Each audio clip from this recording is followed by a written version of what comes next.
Welcome to SVG-TV News for Tuesday, February 13th, 2024. I am Jennifer Richardson with the details. The Kikamjeni submarine volcano, which is located about 8 kilometers off the north coast of neighboring Grenada, is said to have gone back into its quiet phase after a period of increased seismic activity between Friday and Sunday, prompting heightened vigilance and monitoring by regional authorities, including the UWI Seismic Research Center. Speaking on NBC Radio today, Professor Richard Robertson of the UWI Seismic Research Center said the activities recorded over the weekend included about 3,000 earthquakes. Volcanoes are usually, especially, Kikamjeni, Soufrière, the other volcanoes in the region, they tend to be pretty quiet a lot of times.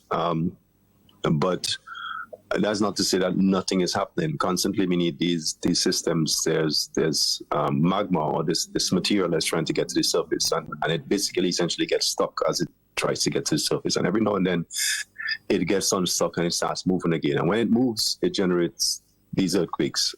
So that you would have periods when the earthquakes are generated, which tells us that it's either magma trying to break through or gas trying to get through to the surface. And that tells us, as an indication that the volcano is still alive, it could still erupt. So, and these events would start fairly, abruptly, and they might peak at a certain point. In other words, they might increase in frequency, you might have a lot more of them, and then they die out. Sometimes they die out without it actually breaking the surface, without you actually having an eruption. Sometimes it dies out after you had an eruption, like in Soufrière, say, where you had an eruption and then activity died out. So the kind of pattern we would expect is you'd have periods when you have increased activity, and it may or may not go to something, but eventually it will go back to its quiet phase. That's just the kind of systems we have, which have very long periods of quiescence in between eruptive episodes. Okay, so that's where it's at as we speak today. It's back at its quiet stage because persons are still wondering. Yeah. Professor Robertson, who was instrumental in providing local authorities with key information before, during, and after the eruption of La Soufrière volcano in 2021, said it is important to inform the public about these seismic activities and for persons, including mariners, to observe the 1.5-kilometer exclusion zone. Yeah, and I know people are concerned because, it's a volcano that's under the sea, you're not seeing it. Usually when you have periods of elevated activity like we did, one of the first things that the authorities would do would try to ensure that people are aware that there's a 1.5-kilometer exclusion zone around the summit of the volcano. And that means that they tell fishermen and people who are on yachts and boats and things like that not to pass over the summit, because the greatest danger, even when it's not erupting from Kikamjeni, is for the emission of large amounts of gas into the ocean, and that would make it difficult for ships above it, which pass directly above, to stay afloat.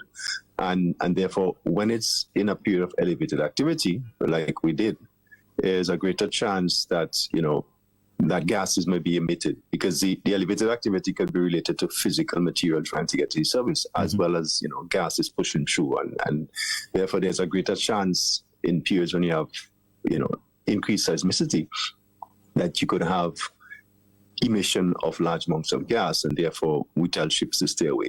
The point, where Kikamjeni is located off the north coast, anybody that is into shipping and moving crafts like that would have nautical charts that will tell them exactly where the seamount is, and therefore allow them to bypass it, to take a good circuit of it. And that's one of the key things that's done when they have these periods of elevated activity. Addressing concerns on what will happen if the submarine volcano erupts, Professor Robertson says there is always a worry for it to generate tsunami waves. However, it is still a far way from this occurring. We still think that Kikamjeni, because of how deep it is in the ocean, because of its pattern of seismicity that activities have for the last, since it's been erupting, that the chances of it generating a wave that could cause some serious damage is still somewhere in the distance. But that's why we monitor it. That's why we have a team like ourselves at Seismic, looking at it constantly, because for it to get to that stage, we would expect to see some sort of build up in activity, build up in both seismicity and in eruptive activity before you get to the stage where it could generate one of these waves. So I don't think that's something that people should worry about immediately, but that is perhaps something that is not, is not inconceivable that it will become a problem in the future. And although persons hear that from us per se, they want to hear from the professionals. So I'm glad you said that, because persons have been still asking questions. It's an understandable worry that people have. But the key thing, I think, the key thing that people should not do is go with a craft over the volcano. Right. Generally, it's just in general, the Greenland authorities say that the volcano is at a yellow level of alert, and it's kept at yellow because at the yellow level of alert, the 1.5 kilometer exclusion zone is maintained. It's always there, because even if it's not in this elevated period, it could still emit gas that would cause problems. When it's in this kind of when it's active, when it's having a lot of earthquakes, it's a greater chance for it to happen. But even when it's not doing that, it's really a good idea just to, submarine volcanoes are places that you don't want to go, fishing about and going about with boats, because they could emit gas, and the gas could therefore cause your ship to lose buoyancy, and you could simply sink. So that's the greatest danger. If you're not anywhere close to KKM, then the thing is just to listen out to the authorities, listen out to the indication of what activity is happening, and keep monitoring it. And if needed, you could take action. UK-based marine biologist has expressed serious concern for the coral reefs in the waters of St. Vincent and the Grenadines and across the other Caribbean countries. In an interview with SVG-TV in September last year, Dr. Owen Day spoke of the coral bleaching as a result of the hot temperatures being experienced at that time.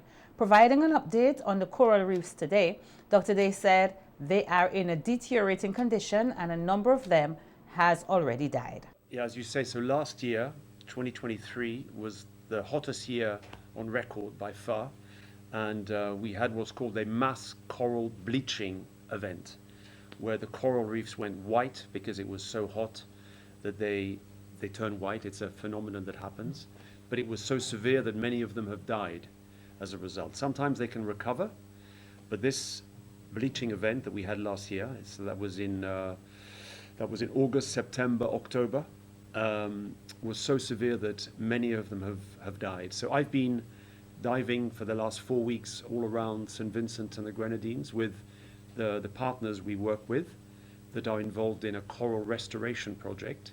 So this is down on Myro in the Grenadines, but also in the Richmond Vale Academy on mainland St. Vincent. And so I've been working with them, diving on the coral nurseries, on the coral reefs, and seeing the impact of this bleaching that we had last year. And it's very sad to see just how many corals have died. So it's really brought home that, when people talk about climate change and they talk about coral reefs being very vulnerable, now we're seeing this happening right now. The marine biologist says there is also a number of new diseases affecting the coral reefs. And on top of the bleaching, there's also been a very bad disease that's separate to the bleaching, which has been affecting the reefs all over the Caribbean for the last 2 years. It's called stony coral tissue loss disease, a bit of a mouthful. They call it Skittle-D for short. But this disease is probably the worst disease ever that's been observed in the Caribbean. It's killing a whole range of corals, and well over half of them have died. So, right now it's looking pretty sad. If you talk to anybody who does diving, they will say the reefs have never looked so bad. So this disease, it started appearing about 2 years ago, and it came from Florida. So this is a disease that originated on the coral reefs around Florida, where there's quite a lot of pollution and there's a lot of diseases, and it spread south. So from Florida, it came down through the Caribbean, affecting the reefs initially around the Bahamas, and then the British Virgin Islands, the US Virgin Islands, and then gradually came down the Eastern Caribbean chain, and we started seeing it. I remember seeing it for the first time, I think it was about 2 years ago, maybe 2.5 years ago, and we were all worried, but we thought, maybe it won't be so bad. Often referred to as the rainforests of the sea, coral reefs support approximately 25% of all known marine species. Reefs provide homes for more than 4,000 species of fish, 700 species of coral, and thousands of other plants and animals. Through his nonprofit organization, Clear Caribbean, Dr. Day is leading a mission in SVG to help with the restoration and replanting of coral reefs in St. Vincent and the Grenadines. The story is not completely bad news, because what we're also seeing are some corals are more resilient. Some corals are more adapted to higher temperatures and don't seem to be getting this disease. So we know that some of these corals, some of these animals that live on the reefs are able to survive. And the important thing is to be able to help them now survive and reproduce. So this is the aim of the excuse me, the aim of the coral restoration work that we're doing with our partners is to propagate those corals that are the more resilient ones in nurseries underwater, and then plant them back on the reef so they can reproduce sexually, which they do once a year, produce millions of eggs, and hopefully get the stronger corals to reproduce successfully and help make the reefs recover. Prime Minister Dr. Ralph Gonsalves says thousands of jobs have been created in the country because of the Argyle International Airport, which will be celebrating 7 years of operation tomorrow, Wednesday, February 14th, 2024. Speaking on WeFM's Issue at Hand program on Sunday, Prime Minister Gonsalves says the AIA has also created a number of opportunities for SVG as a destination. Without Argyle International, even if Ralph was involved as the peacemaker, I wouldn't have been able to hold that. The jets which come in with all the various leaders, I'd have to ask Grenada to host it for me, or Barbados, I'd have to go down there, or somewhere else. We wouldn't be able to have a meeting involving heads of state and government or foreign ministers, who else, whoever leading delegations, for 600, for 33 countries representing 650 million people. That's what CELAC is. 650 million. And this would be beamed also to Africa, to Southeast Asia, to China, to Europe, to North America. I'm talking the normal political beaming, but when you put that in the hands of an operation like Sandals, when they have their own publicity machine for their purposes, and when they're selling sandals, they're selling St. Vincent. On the issue of airlines' revenue guarantee and the cost to the government, while not providing specific numbers, Prime Minister Gonsalves noted that there are airlines to which SVG does not have to pay any revenue guarantee and those which it has to pay. He noted that this is the case with every destination in the Caribbean. And from the places where you're coming, and sometimes you have to build a route originally with revenue guarantee, and then after, you don't need to have the revenue guarantee. So I want to make that point. That is part and parcel, P-John, of your support for tourism, to bring the people here, to buy our goods and services. A lot of people don't understand this, you know. For the farmer or the fisher folk, there are two ways in which people from overseas buy your commodities. You either send it out or you bring the people to consume it here. And what tourism does, tourism allows you to bring the people here to consume your fruits, your vegetables, your agricultural products, your handicraft, your fish, your lobster, and your conch, and your goat. and that's important. And to generate employment for the taxi man and for the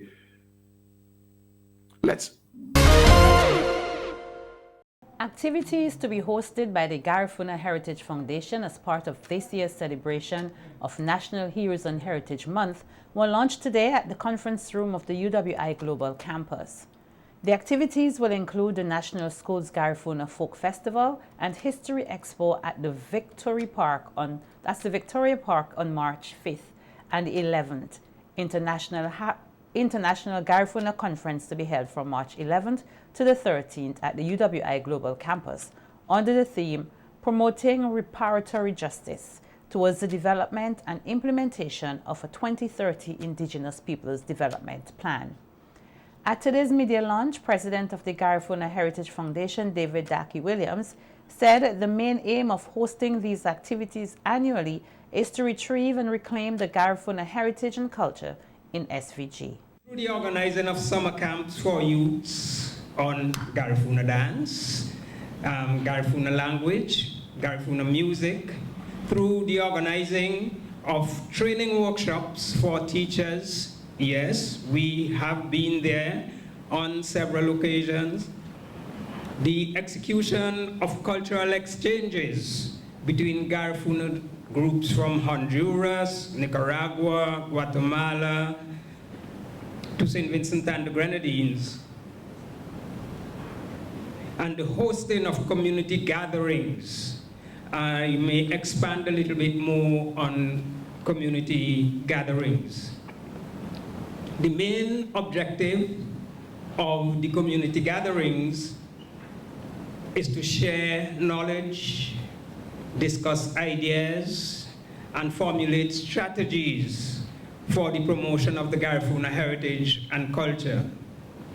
This event, or these events, was organized as part of the National Homecoming celebrations way back in 2009. On the National Schools Garuna Folk Festival, which will be hosted in collaboration with the Ministry of Education and National Reconciliation and the Ministry of Tourism, Sustainable Development, Civil Aviation and Culture, representative of the Ministry of Culture, Claydonna Peters, said it will be held on March 5th under the theme Children of Châteauneuf, Fruits of Our Heritage, and will feature cultural performances by primary and secondary school students throughout St. Vincent and the Grenadines. The Department of Culture plays a significant role in executing this festival and is pleased to collaborate with the TGHF and the Ministry of Education in this venture. In fact, each year we look forward to igniting the creative spark of our teachers and the students through the performing arts. As the saying goes, the art is a way of expressing ourselves in a manner that knows no boundaries. It is our duty to encourage all of our schools, to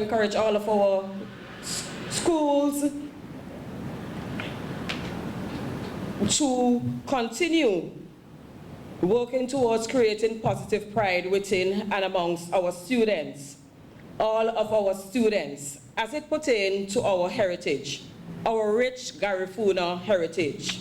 Peters used the opportunity to encourage all institutions in St. Vincent and the Grenadines to get on board with the activities and show their appreciation for the Garifuna cultural and heritage by playing their part in keeping it alive. Heritage. The Department of Culture continues to do all within its power to retrieve, document, teach, and share and showcase our Garifuna story while facilitating the preservation of our heritage. Our Garifuna heritage as a vehicle for instilling national pride and forging national identity. Furthermore, as a department, we also encourage our students to take our rich Garifuna culture seriously, as we teach and showcase and try as best to inculture and to be proud of who we are as a people through programs just like the National Schools Garifuna Folk Festival and exhibition. Yet, we continue to find creative ways to enlighten our students about our rich Garifuna heritage and more. Here we are again celebrating our Garifuna heritage through the National Schools Garifuna Folk Festival and exhibition. The Embassy of the Republic of China, Taiwan, in collaboration with the Simple Health Foundation and a Taiwanese non-profit organization, collaborated to hand over a number of items to the Ministry of National Mobilization at the Georgetown Learning Resource Center today. The items, which include toys, chairs, speakers, working uniforms, other clothing, and sanitary supplies, were donated to the ministry to assist the poor, vulnerable, and marginalized across St. Vincent and the Grenadines at an estimated value of US $207,000. Speaking at today's handing over ceremony, Permanent Secretary in the Ministry of National Mobilization, Marissa Finch-Burke, expressed gratitude to the Taiwanese embassy and its partners for the donation. It became so imperative during the volcanic eruption, where a lot of support was provided that caused our ministry to be able to increase the number of donations to households. It was a critical time for our country, and here today we can stand safely and say thank God, and thank God as well for the allies that we have as a government with the Embassy of the Republic of China in Taiwan. So indeed, we trust that as beneficiaries today, and this is just a sample of the beneficiaries today that we have brought here to this forum, we will be doing our national distribution on this based on each district in the country.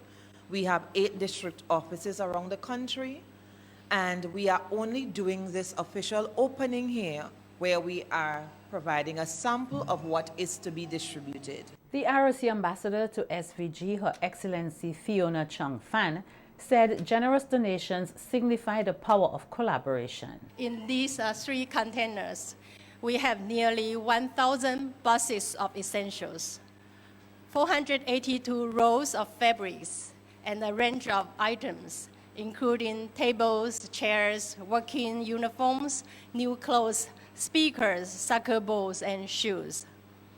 The estimated value of these generous donations exceeds US dollars 207,000, embodying the friendship and care of Taiwan for the people of St. Vincent and the Grenadines. On behalf of the government of Republic of China and Taiwan, I would like to extend special thanks to the 2 foundations for their generosity. It is my great honor to be a part of their kind endeavor. Minister of National Mobilization, Dr. Orlando Brewster, who also addressed today's handing over ceremony, described the ministry as the heart of the government. He noted that the outreach needs must be customized for both rural and central districts. Structure.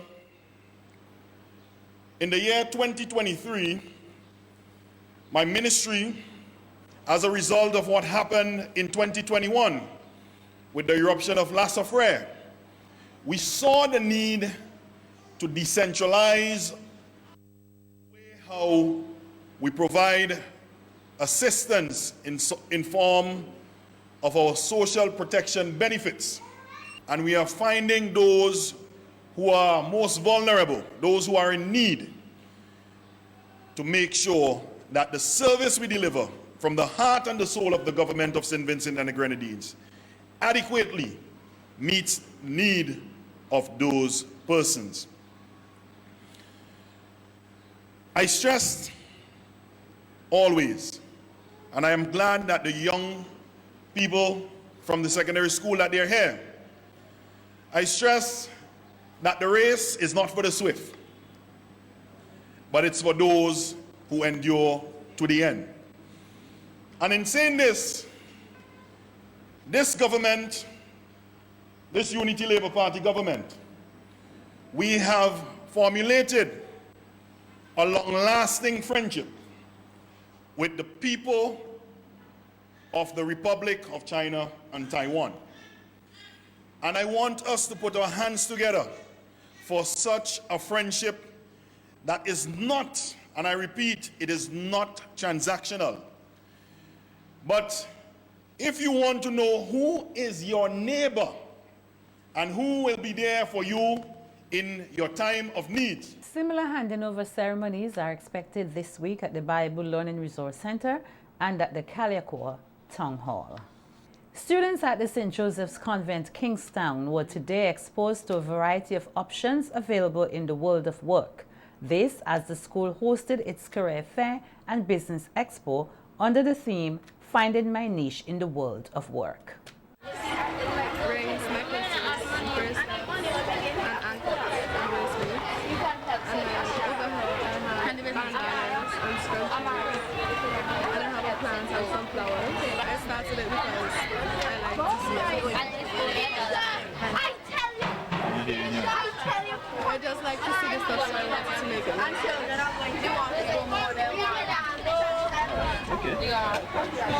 The name for the business is Lena's Boutique.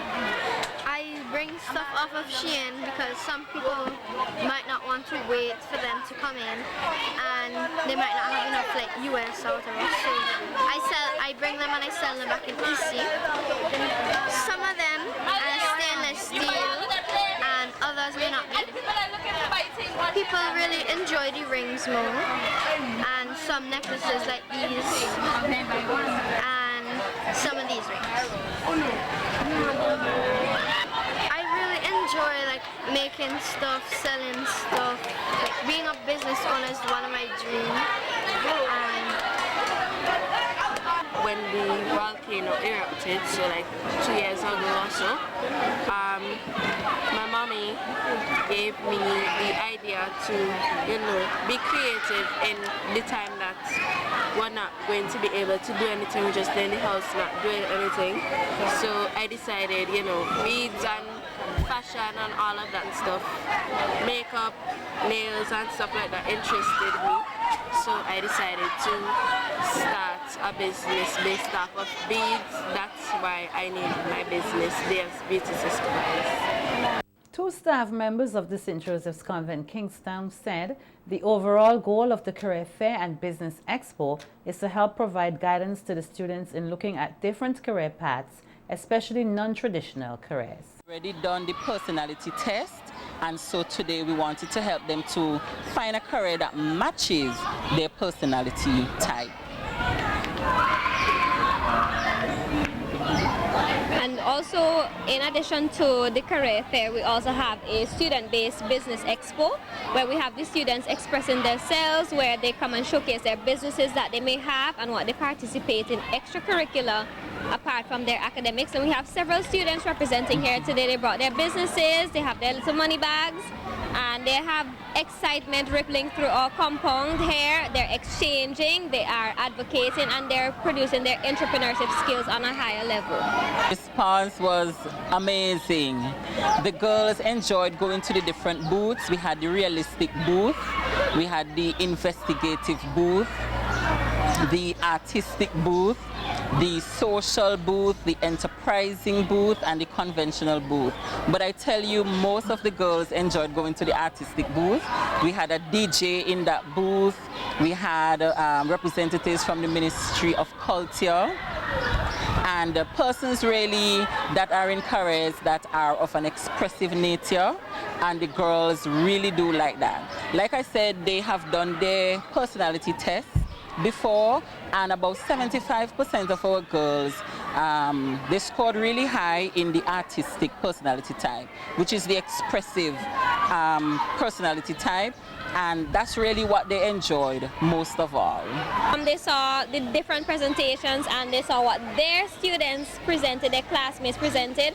Now they are fueled to take up, okay, I could start doing this business too and I want to be a part of this. I didn't even know they had a need for female DJs, and a lot of children, as Ms. Wood have aforementioned, they grasp towards the cultural aspect of it. And we have a lot more inspired children, and we might have a few female media house personnel coming up from St. Joseph's Convent in the future. Definitely. The St. Joseph's Convent Kingston is hoping to make the initiative a yearly one.